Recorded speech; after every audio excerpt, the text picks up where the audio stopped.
nih Pak, untuk biaya sendiri Pak, sebenarnya berapa sih? Karena ini publik pengen tahu juga, karena di konten Bang Kumis yang terakhir itu tanggapannya semuanya kok negatif semua gitu loh. Ada pungli lah, kegedean lah, ada oknum lah, tapi itu kan hak mereka untuk Pak.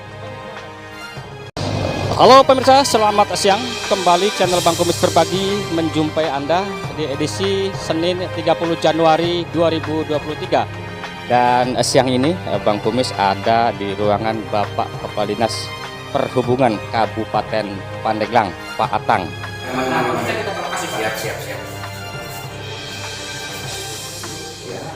Ini satu informasi yang sangat luar biasa sebetulnya tentang kendaraan Pak ya di Pandeglang, karena pada prinsipnya bagaimana pemerintah hadir untuk melayani warganya.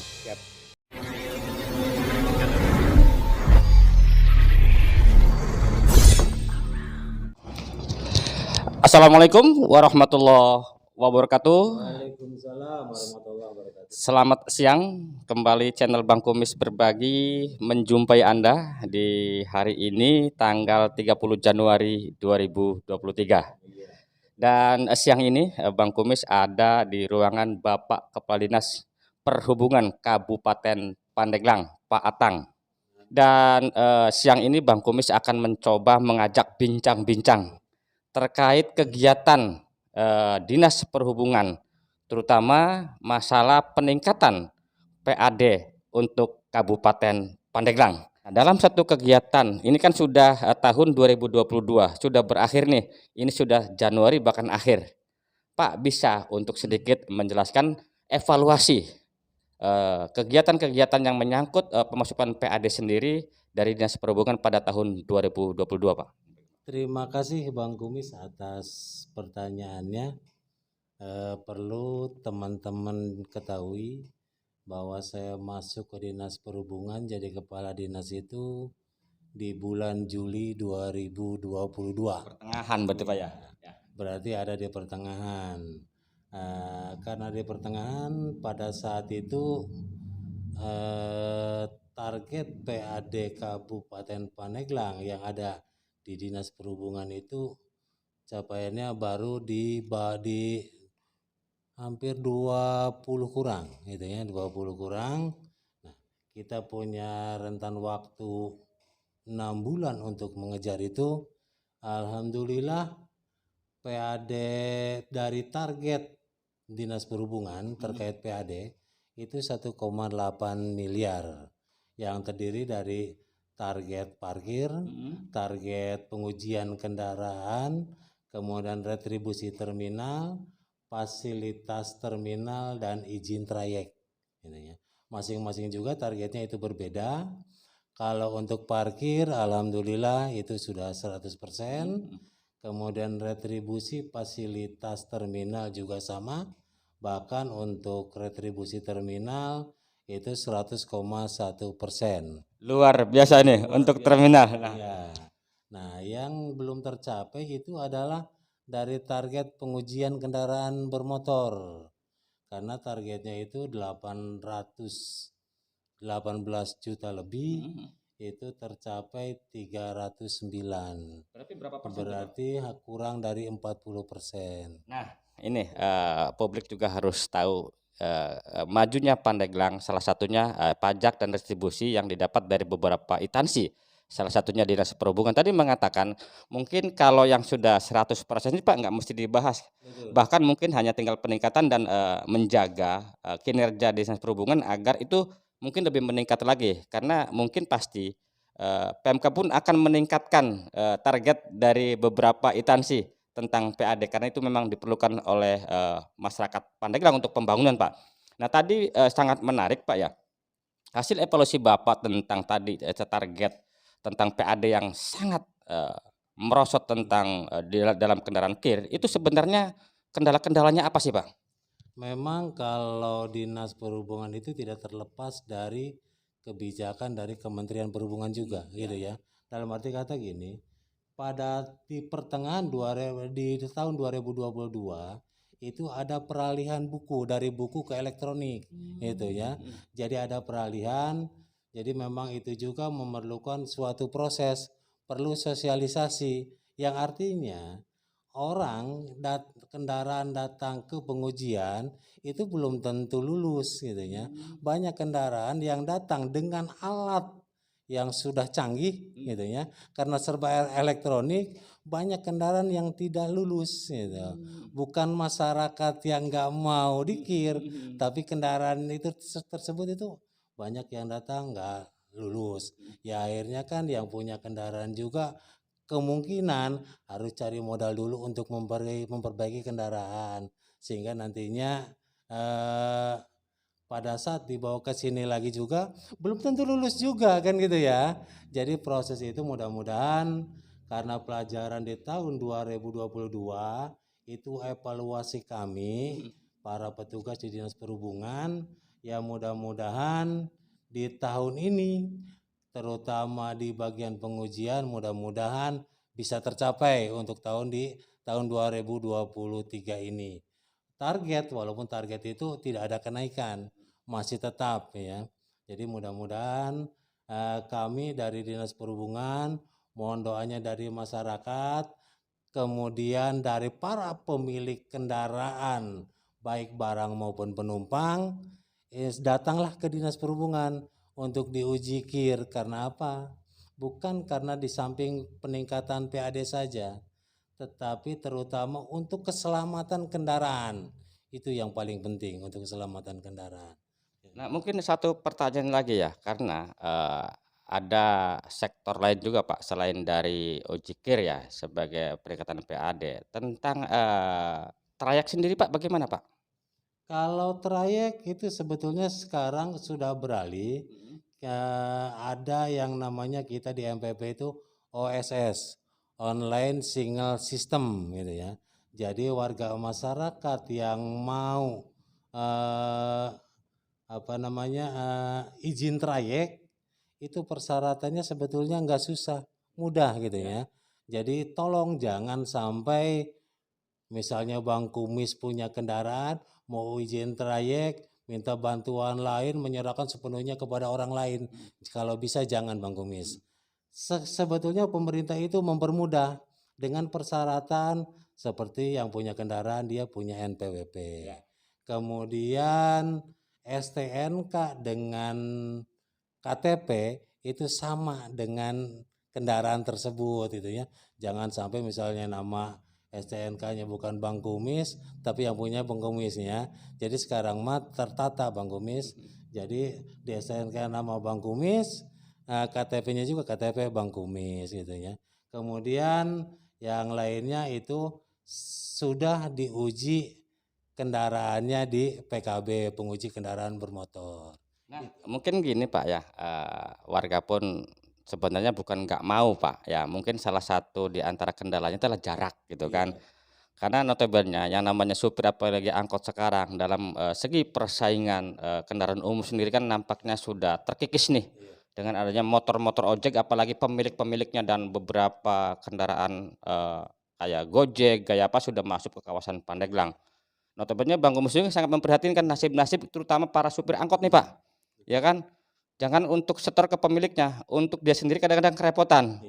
Nah, apakah itu menjadikan satu kendala dan barangkali ada solusi yang lain Pak? Atau istilah jemput bola gitu loh Pak, kayak Bang Kumis lihat ada cara bikin SIM keliling. Kan itu tujuannya untuk mempermudah. Gimana Pak? Betul. Kita Bang Kumis sudah koordinasi. Sebetulnya Dinas Perhubungan itu kan kebetulan kita belum punya kendaraan uji keliling. Tetapi kita juga sudah komunikasi Bang Kumis. Dinas Perhubungan itu kan bukan Pandeglang saja. Ada provinsi, ada kementerian. Nah kebetulan saya sudah komunikasi langsung dengan kepala balainya BPTD wilayah 8 Banten yang kantornya di Merak, Pak Hanjar ya. Pak Hanjar itu kita sudah komunikasi sering dengan Pak Hanjar. Bahkan di Kementerian Perhubungan itu dia di Merak itu punya kendaraan uji KIR keliling. Dia mempersilahkan kapan butuhnya Pandeglang untuk kendaraan tersebut. Enggak dibebankan biaya Bang Kumis gitu ya. Enggak dibebankan biaya. Yang terpenting pakai kendaraan itu sebaik-baiknya, rawat kendaraan itu sebaik-baiknya. kapan Dinas Perhubungan Kabupaten Pandeglang pinjam, silahkan, gitu ya, tinggal ambil. Nah, itulah solusi rencana di tahun ini dalam rangka kita mengejar, terutama mengejar PAD dan peningkatan keselamatan kendaraan ya, terutama peningkatan keselamatan kendaraan. Kita akan pinjam itu dan kita beserta tim para penguji itu sudah ngobrol bareng, bahkan sudah menyiapkan 3 titik lokasi pada saat nanti uji keliling itu ya. Ada di Panimbang, ada di Cikesik, ada di Menes gitu ya. Itu insya Allah nanti akan bertambah juga titik-titiknya dalam rangka peningkatan keselamatan dan pendapatan asli daerah itu, Bang Gumi. Luar biasa. Nah, inilah satu terobosan-terobosan baru di mana pemerintah akan selalu hadir, Iya sih. di mana warga Pandeglang khususnya membutuhkan yang berhubungan dengan keselamatan kerja, terutama para supir. Kalau memang jauh, dan mudah-mudahan ya nanti Bang Kumis kawal nih, jangan sampai pejabat yang satu ini cuma ngomongnya doang, mau ke lokasi, nyatanya enggak. Nanti nih, ini informasi penting untuk warga terutama yang pemilik kendaraan umum, angkutan. Ini suatu informasi yang cukup baik nih sebenarnya, bahwa Dinas Perhubungan akan di samping sosialisasi tentang keselamatan Pak ya, juga akan menjemput bola. Nanti tinggal tunggu tanggal bulannya saja Pak ya. Nah terus gini Pak, agar Bang Kumis juga pernah mengkonten, memberitakan Dinas Perhubungan pada waktu tahun-tahun ke belakang, justru di kolam apa namanya, jawaban itu banyak yang negatif Pak tentang Dinas Perhubungan ini. Ini bicara yang masa lalu Pak ya, bukan masa sekarang. Nanti di situ lihat yang komentar itu rata-ratanya merasa kecewa. Ya tadi itu tanda kutip Pak ya, segala pungli lah inilah, tapi mudah-mudahan dengan kepemimpinan Pak Tatang ini tidak terjadi lagi Pak. Nah, kalau boleh tahu Pak, bisa sih dijelaskan kepada publik agar tidak ada istilah penambahan nilai yang tanpa prosedur Pak. Berapa sih untuk biaya-biayanya Pak? Nanti itu ada di pengujian, sebetulnya sudah tertera Pak, gitu ya, sudah tertera. Nanti kita cantumkan melalui Bang Kumis gitu ya. Yang terpenting intinya dari kami Dinas Perhubungan ada kesamaan niatan ya, kesamaan niatan antara dinas dengan para pengendara. Alhamdulillah pada saat awal saya juga menjabat menjadi kepala dinas tersebut, yang dikhawatirkan itu sebetulnya pungli, gitu ya, pungli. Makanya pertama yang dilaksanakan adalah reaktivasi terminal, karena pungutan retribusi itu wajibnya itu ada di dalam terminal, gitu ya. Kita punya terminal Cadasari, punya terminal Kadubanen, Carita, kemudian Panimbang, gitu ya. Kita punya itu semua, dan kita siapkan petugas pada saat pemungutan itu adalah di dalam terminal. Kemudian ada juga yang di subterminal gitu ya, di subterminal yang sudah di SK-kan oleh kepala dinas. Jadi hal-hal pada saat pemungutan retribusi itulah tempat-tempat yang legal pada saat petugas memungut retribusi. Insya Allah kita akan mengurangi dan menekan seminimal mungkin, sekecil mungkin gitu ya, agar kegiatan-kegiatan yang ilegal tersebut bisa tuntas di Dinas Perhubungan Kabupaten Pandeglang. Pak Tang mengatakan bahwa ada pengalihan dari manual, buku manual tentang ujikir ke elektronik. Betul. Tapi mungkin Bang Kumis akan mencoba nih, jangan Pak Tang yang ngomong, Siap.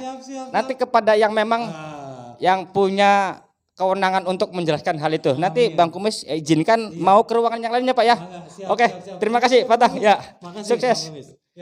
Nah, pemirsa, demikian tadi bincang-bincang Bang Kumis dengan Kepala Dinas Perhubungan Kabupaten Pandeglang, Bapak Atang Suhana, yang secara gamblang menjelaskan tentang PAD, tentang keselamatan berkendara. Tapi ada satu lagi nih yang perlu kami informasikan nanti di ruangan yang lain, tentang masalah pengalihan dari buku manual ke elektronik.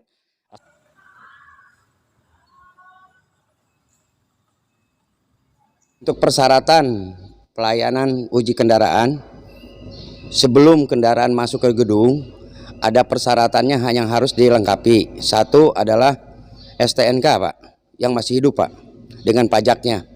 Keduanya adalah buku uji yang asli. Kalaupun tidak ada, buku aslinya hilang, dibuatkan surat kehilangan dari kantor kepolisian. Baru kami akan proses di sekretariat. Di sekretariat kami dilihat, diperbaiki, segala sesuatunya dimasukkan ke data Pak. Sesudah datanya lengkap, baru si kendaraan itu boleh masuk ke gedung Pak. Yang Bapak berdiri nih Pak ya? Iya, pertama yang diuji adalah asap Pak. Asap kendaraan, dan ini CO Pak, ininya Pak. Ya Pak. Nah, ini untuk diesel Pak ini. Untuk diesel Pak. Nah setelah dari sini Pak, Dari sini langsung ke CO Pak untuk bensin, pengukuran asap, ketebalan asap bensin nih Pak. Ini Pak, CO Pak. dan ini semuanya Berfungsi alhamdulillah Pak. Ya. Udah di sini kita ke flight detector Pak. Ini untuk kelihatan terot kendaraan di bawah Pak. Oh, di sini Pak ya? Iya, nanti goyang Pak ininya Pak. Ini goyang, terus sudah gitu kami periksa Pak. Dari depan sampai belakang ada 35 komponen Pak. Yang di bawah itu, ya. Masing-masing komponen itu berfungsinya lain Pak. Masing-masing. Itu. Yang diperiksa di bawah dari terot maupun ke ban segala macam di sini Pak diperiksanya Pak. Ya Pak. Sudah gitu kita lari ke lampu Pak. Ini ambang batasnya lampu Pak. Ini pemeriksaannya Pak. Ini lampu untuk pancarannya Pak, 12.000 kandela Pak. Kekuatannya ini Pak. Ya, kalau kurang dari 12 kandela berarti tidak lulus Pak. Ya. Ya, baru ke sini Pak, kita rem Pak. Brakes Pak. Brake ini kita rem depan, rem belakang itu Pak. Dengan rem tangan Pak. Ini sama dengan axle timbangan Pak. Jadi kendaraan yang masuk ke sini itu harus kosong Pak, tidak ada muatannya. Nah, sudah slip Pak untuk kelurusan roda Pak. Ini mesinnya Pak, kecepatannya 5 km Pak. Ini Pak. Jadi kecepatannya maksimalnya 5 km Pak. Dia ngelewat aja Pak. Nah, sudah ini kecepatan Pak, speedometer Pak. Jadi speedometer di sini Pak diujinya Pak. Untuk kecepatan Pak. Ini. Mesinnya Pak. Sudah lulus semua Pak Bang Kumis. Kata penguji dilulus semua, baru diverifikasi di dalam. Kalau tidak lulus kami kasih satu minggu Pak untuk perbaikan. Untuk perbaikan baru dibawa lagi ke sini, dicek lagi Pak dari awal. Baru dinyatakan lulus oleh penguji yang punya kualifikasi, baru diterbitkan sertifikat uji dengan kartu uji. Pemirsa, demikian tadi dengan jelas Pak Randy menjelaskan bagaimana sih agar uji kir ini terlaksana dengan baik, dan memang tidak mudah karena ini bicara keselamatan ya Pak di kendaraan. Bukan saja keselamatan diri sendiri tetapi keselamatan untuk umum juga. Karena kendaraan kalau kecelakaan itu bukan hanya menimpa diri sendirinya, tetapi kemungkinan besar itu akan menimpa yang lainnya. Nah Pak, bicara uji kir nih Pak ya, kembali lagi nih, karena Bang Kumis sendiri pengen tahu, tadi udah jelas ya, tentang perubahan dari buku manual ke elektronik, itu yang dimaksud bagaimana sih Pak? Begini Bang Kumis, untuk perubahan dari manual ke elektronik, itu dari buku yang ditulis tangan maupun dicetak, dijadikan, dimasukkan data menjadi elektronik Pak. Yang nggak bisa dibohongin. Jangan bisa dibohongin karena kan segala sesuatunya sudah terakses Pak. Jadi terakses di Paneglang dari kementerian sama Pak. Nyambung ya. Nyambung Pak. Ya, jadi tidak ada kebocoran Pak untuk kir sekarang itu Pak. Begitu, Nah Pak. terus gini Pak ya. Coba tadi dikatakan sebenarnya kan uji kir itu mudah persyaratannya Pak ya. Ya. Hanya saja mungkin ya maklum Bang Kumis juga lihat di jalan-jalan kan. Kalau kasat mata sih kan ini nggak layak kir, tapi ya nggak tahu lah, itu urusan mereka. Nah terus gini Pak, untuk biaya sendiri Pak, sebenarnya berapa sih? Karena ini publik pengen tahu juga, karena di konten Bang Kumis yang terakhir itu tanggapannya semuanya kok negatif semua gitu loh. Ada pungli lah, kegedean lah, ada oknum lah. Tapi itu kan hak mereka untuk sebenarnya berapa Pak? Untuk PAD retribusi Pak. Retribusi itu gunanya tuh persyaratannya retribusi itu yang disediakan Pak. Ya. Alat disediakan baru dipungut Pak. Retribusi itu Pak. Ya, betul. Kami sudah menyediakan alat di sini baru memungut Pak. Ya. Kalau kami tidak menyediakan alat berarti kami pungli Pak. Kami sudah menyediakan alat, kami sudah menyediakan penguji yang ahli baru dipungut Pak. Nah, maksudnya begini mungkin netizen kan gini Pak ya. Jadi bukan bicara itu oke, tetapi antara agar tahu nih berapa sih jumlah yang resminya dan akhirnya kan ada oknum-oknum yang nggak tahu lah. Begitu gitu Pak. Ya. Begini nanti saya jelaskan Pak kesananya. Untuk Perda di Naungan Pandeglang untuk uji kendaraan bukan uji kir Pak. Ya, kendaraan. Uji kendaraan itu untuk JBB 3000 itu pick up itu Pak. Ya. Itu cuma 80.000 Pak. 80.000. Ya. Kalau JBB 5.000 itu cuma 90.000 Pak. JBB 7.000 ke atas itu 110 Pak. Murah sekali Pak. Yang penting ada kesadaran dari masyarakat kami bisa membantu untuk keselamatan kita semua. Begitu Pak. Siap. Terus gini tadi Pak Kepala Dinas mengatakan karena apa? Kadang-kadang warga yang pemilik kendaraan kan ini Pandeglang maklum lah. Kan jauh luas. Cikesik. Terus Cibaliung, belum Sumur dan beberapa tempat yang lainnya Pak. Sementara notabene para supir ya Pak ya, yang sekarang akhir-akhir ini karena memang banyak persaingan dan transportasi, minimal akhirnya dia juga akan terpengaruh hasilnya. Untuk istirahat sehari kayaknya keberatan banget. Barangkali ada solusi untuk menjemput bola Pak? Kebetulan Pak, kami sudah dari Desember Pak, untuk mengais keselamatan terutama dan keduanya untuk PAD. Kami sudah bekerja sama dengan rekan-rekan yang di lapangan Pak. Ya. Terutama yang daerah jangkauannya lebih jauh Pak. Seperti Cibaliung Pak. Cikesik dah. Kami nih sekarang dari anggota yang di Cibaliung kebetulan angkutan sudah ada daftar ke kami adalah 29 kendaraan Pak. Untuk angkot sudah ada 40 kendaraan Pak. Insya Allah bulan Februari minggu pertama kami akan datang ke sana Pak. Luar biasa nih. Ya, kami sudah agendakan kemarin tadi sudah saya laporkan sama Pak Kadis, kata Pak Kadis mengizinkan minggu pertama di bulan Februari kami akan datang ke sana.